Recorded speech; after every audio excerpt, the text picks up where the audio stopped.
Brazil, just the mention of this name is enough to send a shiver down the spine of any football lover. 5 World Cups.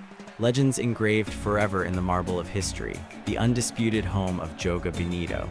For decades, the yellow shirt wasn't just a uniform, it was a promise of wonder, an entire nation that didn't just play football but reinvented it, transforming it into a living art form. Seeing the Seleção step onto a pitch was enough to paralyze any opponent with fear long before the opening whistle. But today, the magic feels different. The yellow has tarnished and Brazil no longer feels inevitable. It has now been nearly a quarter of a century since the Seleção last lifted the World Cup.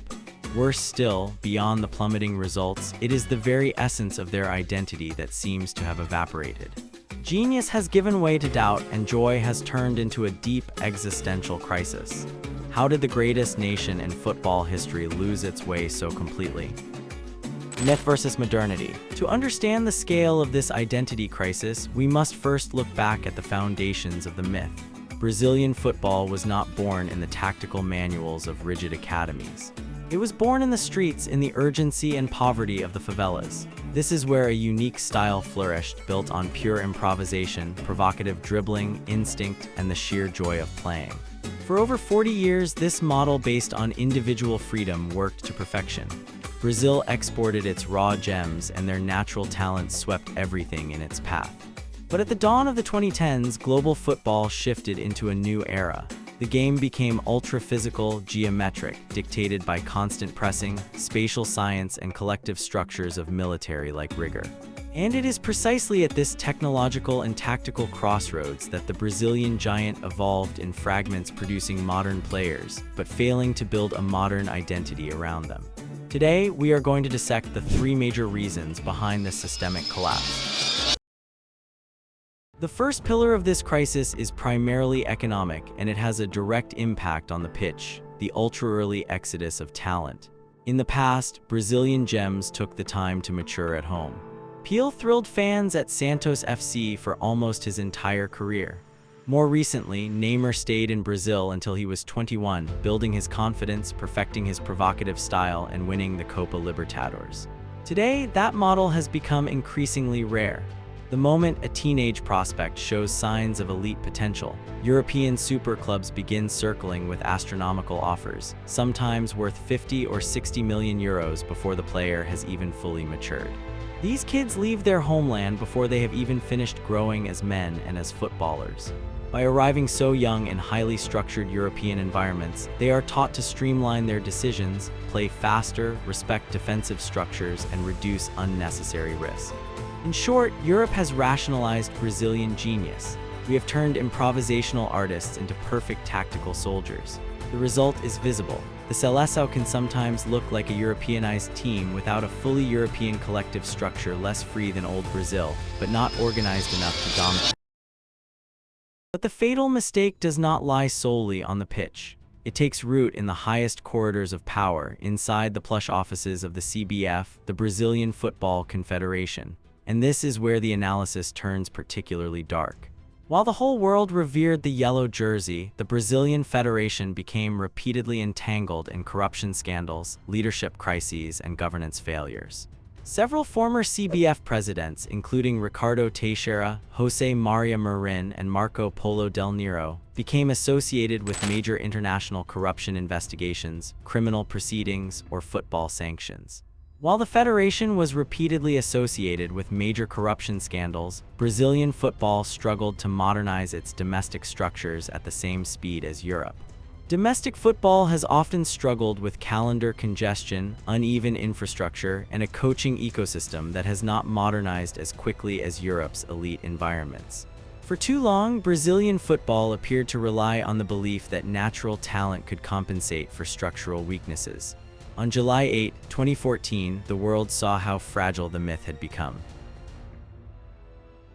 This structural vacuum and lack of collective vision created a dangerous footballing habit, the single savior syndrome. This does not mean Brazil has stopped producing talent, far from it. Vinicius, Rodrigo, Endrick, Neymar, Casemiro, Alisson, Marquinhos, the names are still elite. The problem is not the absence of players. The problem is the absence of a clear footballing idea strong enough to connect them. Take a step back in your memories. In 1970 or 2002, Brazil possessed global superstars, but they were integrated into an ecosystem of giants.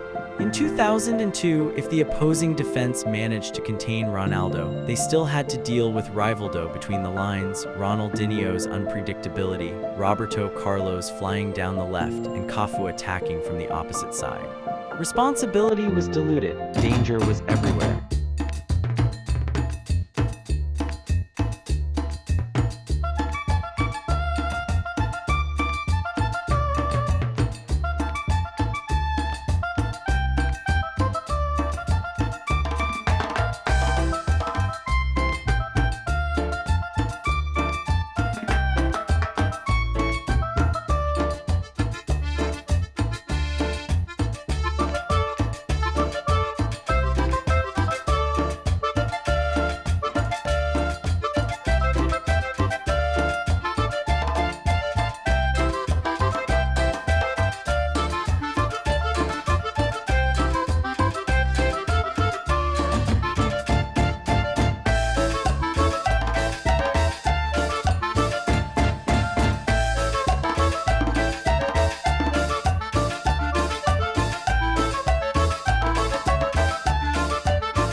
For the past 12 years, all the expectation, all the excess, and all the pressure of a nation of 215 million people have been thrown onto the shoulders of just one man, Neymar. And as Neymar's era faded, Brazil increasingly began looking to Vinicius as the next individual answer.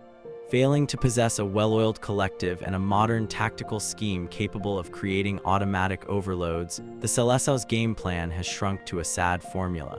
Give the ball to the star player and wait for him to solve what the system cannot. But against modern, ultra-compact, and analytical European blocks, this approach is no longer just insufficient, it is obsolete. Modern football still rewards individual brilliance, but only when a strong collective structure creates the conditions for it. Brazil lost its way because it tried to copy Europe on the pitch while failing to modernize the structures behind the shirt. In trying to fit into the global mold, the Seleção traded part of its magic for a version of modern football that never fully became its own. Yet, nothing is permanent. Brazil's talent pool remains one of the deepest and most fascinating in world football. The visceral passion of the people hasn't shifted an inch. To find its way back, Brazil must not try to become a lesser version of France, Spain, or Germany. It must fulfill a much greater mission: modernize Joga Bonito, adapting it to the athletic demands of our era without ever disowning its soul.